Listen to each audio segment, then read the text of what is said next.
Hello again. This is a 20 to 30 minutes session about Codependent No More, um, commented. And we're already in chapter 10, so I'm very excited. Today I'm trying a new location that is easier for me to set up. So my fancy altar is not here, but I have my crystals and still want to set my intention, which is to be of service to all of you and my own higher self, in whatever needs to be seen, and all the compassion we need to have for each other. So that is the idea. And I already lit my candle here, so we're good. Today, it gets better and better, I'm telling you. Today we have this chapter on live your own life, and I think it's really productive and important. I found it really great to read. But as usual, I have some things that I want to share about what I have been thinking through the week. And so before going into the nuts of the chapter, I wanted to just reflect on this, and I have mentioned this before, but this idea that codependency is right? So it's not dependency only, but it's codependency. And I'm just saying this because there is a phase in which codependents, we don't think we have a problem. So because we tend to be with someone that is the one that will helping or something, we think that they have all the issues and that we are great, we are helping, and there's nothing wrong with us, only that we're very misfortunate and our lives are really sad, but it's not here, it's the outside. So that phase is real. And if you're reading this book with me, we're not there. We're now acknowledging that there is some sort of responsibility that comes here, right? But because we're codependent, we tend to hola Laura, we tend to overtake, responsibility of the things that we actually have. And so we would tend to feel guilty more than what we should about the things that we're doing with other people. So that's why I wanted us to think about this codependency, in which is so it needs someone else that is actually allowing you to take care of them in an unhealthy way. And I'm saying this not because I want you to stop taking responsibility for yourself, but because it's good to face the reality. So part of what happens with us in codependency is that we are sort of distorting the reality. We sort of don't want to see clearly what is going on. And if we see what is going on, it actually helps us to take decisions about our lives. And so as usual, I give you examples of my life. I usually tend to take more responsibility. So what happens is that I don't realize that the person I'm relating with is not at the moment what I need, And so it takes me a long time to step away from people that are not what I need in this moment, just because I take more responsibility than what I have. And so I feel guilty and I feel shame about my codependency. And so I keep going on with this relationship that is not useful for me or for the other. And so I think this is, it's just important for us to have this in mind. And what is yours and what is not, And one of the things that my therapist was telling me, this is not me, is, I don't know if you have had this experience, but sometimes when you have a conflict with someone, you are not sure if you're doing the right thing. You're not sure if your reactions are fair. There is some confusion that goes on when you have a conflict, And so I was telling her how can I know what is mine and what is theirs? What is my stuff and what is what's going on with this person here? Because I sometimes get really confused about that. And what she was telling me is well, if you own your own stuff, if you know yourself really well, then you don't have to be confused about anything.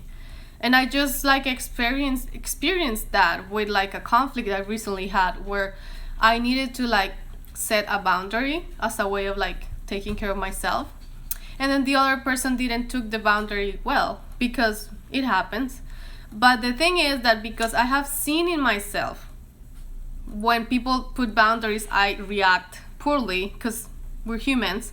So when I saw this person doing all these things, I didn't feel it was personal. That was my dog. And I didn't engage with the conflict. So I could have fight with them, like, reply, or like, but I saw all of these things that I have done before. I saw like being angry to the boundary. I saw taking more responsibility. So like saying, I'm sorry, what is just like, hey, I just told you this is my boundary. It doesn't need to be so big. And so I was able to see this person going all these like emotions as a response to my boundary, but I didn't took it personal. And so I think it was really powerful for me because I own my own stuff, and then I don't get confused with that person. Hey Matt, love you. And so this is like something I'm really asking us to think about, which is own your stuff, know what is their stuff, and don't get all mixed up. Don't take more than what is yours, and like just be aware of what is bringing you to the conflict. And so some of this is what she's saying here, I think, which I found really useful to think about. But I mean, the first sentence that she says here, I was just like, oh Lord, which was, I hope it is that. So if I make one point in this book in general, I hope it is that the surest way to make ourselves crazy is to get involved in other people's business. And the quickest way to become sane and happy is to tend to our own affairs. So I was like, damn, don't get into other people's business. This is the whole thing. And I'm like, interesting. Of course, this is the problem we have, right? With our friends, we want to help them and like solve their lives. With our families, we want to like prevent them from suffering. With our partners, we want to rescue them, change them, make them happier, forcing whatever we think is the right thing to do. But then we don't have a life. We're just like focused so much on outside of us, that we just don't have much going on inside, which again happened in our childhood. It's okay, like it serves a purpose then, but now like we can change that. So this is all about living your own life, which I felt really good. And I mean, she says the others are like an excuse for us to not like work on ourselves, which I think is true. And I mean, I think for us, we tend to live in like a lot of emotional distress, as she says here. And so we think that our life is just like pain. So when we detach from other people, we're like, well, this is boring. Like, there's nothing I need to do here with whom or what. And it's just like this addiction, a little bit of drama, But then what she says is like, hey, when you start living your life, a lot of exciting things are going to happen, some other difficult stuff too. But at the end, it's going to be yours and not from other people. So I think that's really nice. And that's why I really like this chapter. And she says, like, life doesn't have to hurt so much, and it won't if we begin to change. So the whole thing is here, well, even if you don't think you're codependent, but some of the things that we have here talked about feel like a little bit like connected to your life, that all can be changed. And it starts because now you see it.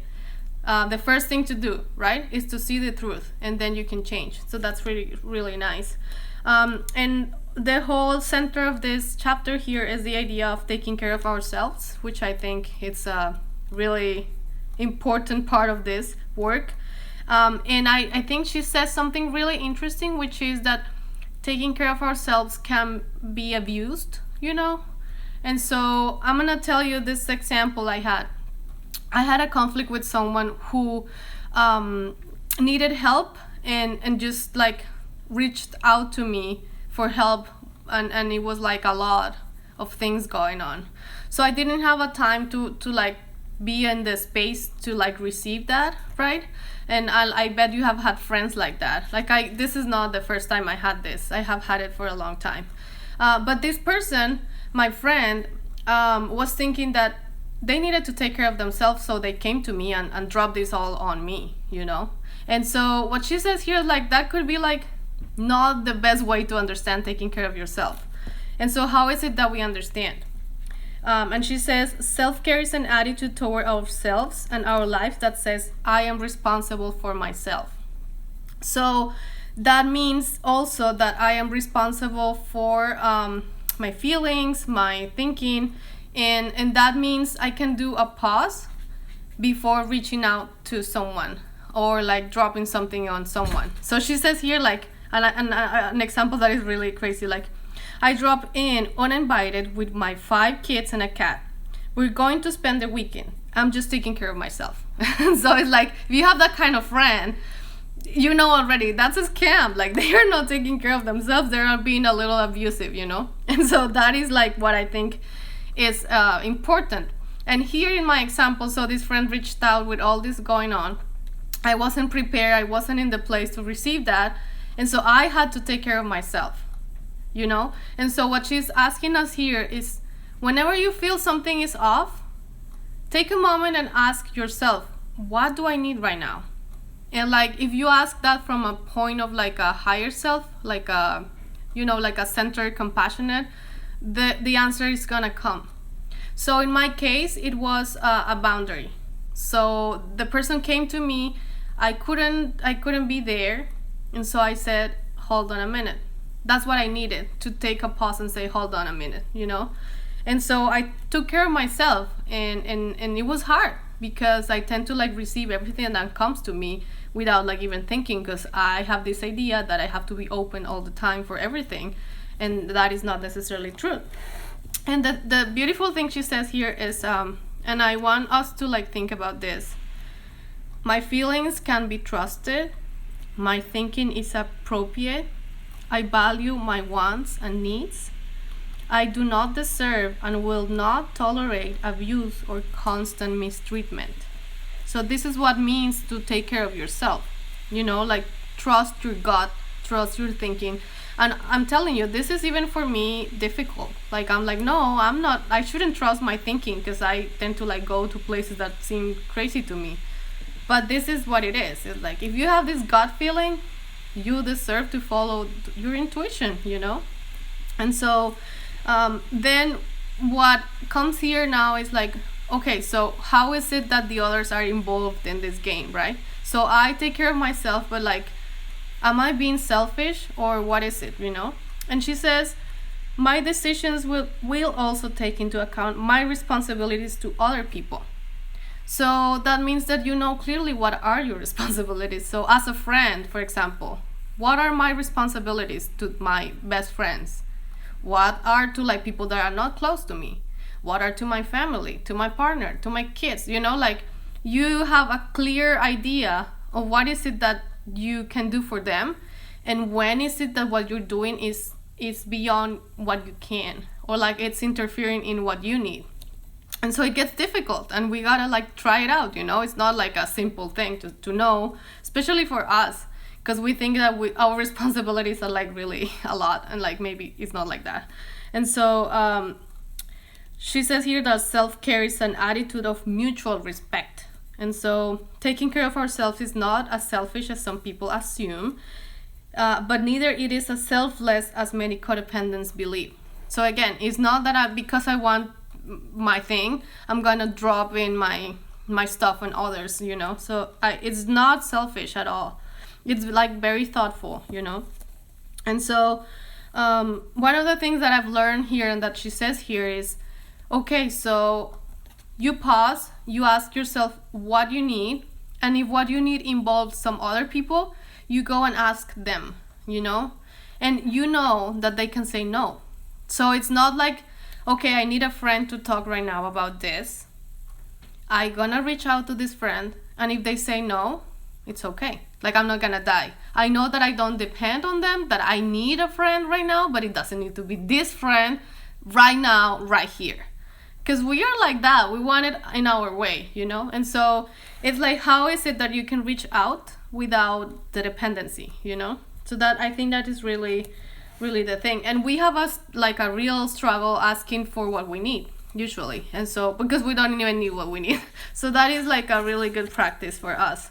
And so in any given situation, detach and ask, what do I need to do to take care of myself? That is the question. And then we need to listen to ourselves and to our higher power. So I already told you that this book and I myself, we trust in a higher power. But it's okay if you don't. Just like you can translate that into like trusting yourself, trusting the wisdom that you have in yourself. And so you don't need to like believe necessarily, although I can grant you that it is useful. And so we can be compassionate with ourselves, then perhaps we may develop true compassion for others. So this is what is going on here. Remember the anecdote I was telling you about this friend. So I was like, that person was in distress, was having issues, but I couldn't receive all the stuff that was going on at the moment. So what I had to do was to feel compassion to myself and say, Siri, I know you have a lot of triggers, a lot of trauma, so of course you can't take this now. I feel compassion to myself. So I have to say, wait a minute. And then I can feel compassion for the person. So at the same time that I say, wait a minute, I was able to tell them like, oh my God, I'm sorry that this is happening. This is how I see things. Like, I value what you're doing. You know, like I was able to feel compassion. But if I just like ignore that I'm saying inside like no, it just goes all wrong, you know. So the thing is here, and this is sort of like the last idea of the chapter, is what does it mean for you to give to yourself, you know? And this is tricky because, well, to start with, we might not give ourselves what we need in general, but it could be something that is pleasurable, like we need right now a bath, a massage, like to watch TV, to like, you know, but it could be also work, like working ourselves, working this relationship, working these boundaries. So it's not always like, oh, this is great. Giving things to yourself could be difficult as well. And so she says here, giving ourselves what we need does not mean giving presents to ourselves. It means doing what's necessary to live responsible, not an excessively responsible or an irresponsible existence. And so I think this is great because I mean, I think in alcoholism, for example, which I can relate to, and it's like, well, if I say I'm taking care of myself and so I need this drink, that could be true. Or if I'm an alcoholic, that's not true. You know, I'm not taking care of myself right now, actually. Quite the opposite. So you gotta like be mindful of what is it. And even when you say like watching TV, I would say like, yeah, I need to watch now this Netflix show, and like that is like self-soothing and it's great. But when I'm 6 hours in the screen looking at the same show, I know I'm not taking care of myself. I know I'm detaching from the real world or like avoiding my responsibilities. And so it's like a fine line, you know. Where is it that you're giving and when you're like actually not helping yourself? And the other thing that is here, that it's a real task, and I'm telling you, I am proposing you to do this for your life. Start asking people what they need. So remember, as codependents, we tend to like give advice without being asked for. We tend to help or do stuff without being asked for. And then we're very angry because people are not grateful with us. So, oh my God, I know this really well. Someone comes with a problem, I try to solve it, and they didn't say thank you, and I'm so angry about it, but they never asked for my help, you know? And so, and I'm like, I tell myself that I'm giving this so like selfless, and that I'm so pissed because they are not saying thank you, or they are not with me, or, you know. And so ask what they need. And I'm learning to do this with my friends. When they came to me with a problem, the first thing I do is like, do you need advice or just for me to listen? And depending on what they say, I go ahead, you know. And this is very new. And so how does it feel for you to ask your partner, what do you need? Instead of like, because we try to like figure out what they think, and that is not gonna work. So we are so obsessed with someone, if you're codependent, that we wanna read their thoughts, and that is 100% impossible. So start to ask people what they need and see how, mysterious ways it's gonna happen, like weird stuff that you never imagined, and it was very fulfilling. And again, if they ask something that you cannot give, you can say no. That's it. So one idea that I think very beautiful here is that the idea is that we become our, and I'm quoting now, personal counselor, confidant, spiritual advisor, partner, best friend. So I keep telling you that this is a process of falling in love with yourself. And I always tell my friends, like, if you're not the one who is defending yourself and like standing up for yourself, that's it. You have abandoned yourself. And so this is what we're doing here. We're getting to be our best friends. And so that's really nice. And so that means that whenever you have something new that you didn't do before, as I'm telling you, like, ask my friends if they want my advice, you congratulate yourself. You're like, yeah, I did this, damn. Or if you have this, like, I did this boundary with this person, I'm like, I'm proud of you, Siri. Like, we're doing good. And when we screw it up, we are forgiven because we know we're learning. So I have a friend that tends to, for example, and this is a little extreme, but like, I'm sure you can relate. I have a friend that tends to like have sex with their partner when they don't want to. Classic codependency. And I'm telling them, like, well, yeah, this is something to work on, clearly. But if today you couldn't like do other but having sex without wanting, it's okay. I mean, you're learning, Tomorrow would be better. Tomorrow would be saying no. Or you would say, okay, let's have sex, but let's do this instead of that, And so forgive yourself if you're not perfect right now, because we're just all learning. And so the same, if you help this friend that is a little too much, it's okay. Next time you're gonna say, I'm sorry, I cannot do that now. So that's nice. And to close with, she says, we learn to laugh at ourselves and our humanity, but we don't laugh when we need to cry. So this is to say that we gotta feel our feelings and don't pretend that everything is great and roses and flowers. But we don't have to take ourselves so seriously, which I think it's also nice, a nice idea. So to close with, she gave us an activity that I want to share with you, which is at least once a day, ask yourself what you need. And so if you're steady, you can do that once a day. But if you're in a crisis, maybe you gotta do this like every hour. What do I need right now? What do I need? It is a walk, it is a nap, it is to read a book, to meditate, blah, blah, blah. You gotta be in touch with that. And the second activity that she says here is, what do you need from people around you? Which is what I was saying, like, first thing you're gonna do, which is really new probably for a codependent, is to ask what they need without like trying to read their minds. And then you also are gonna try to start asking for what you need. So, I need a hug right now, I need a friend to talk about this, I need, to be alone, whatever. And so that is the practice, that's the exercise, and I hope we can keep working in ourselves with this. So thank you all for being here. This is a session on Codependent No More, commented, and see you next week.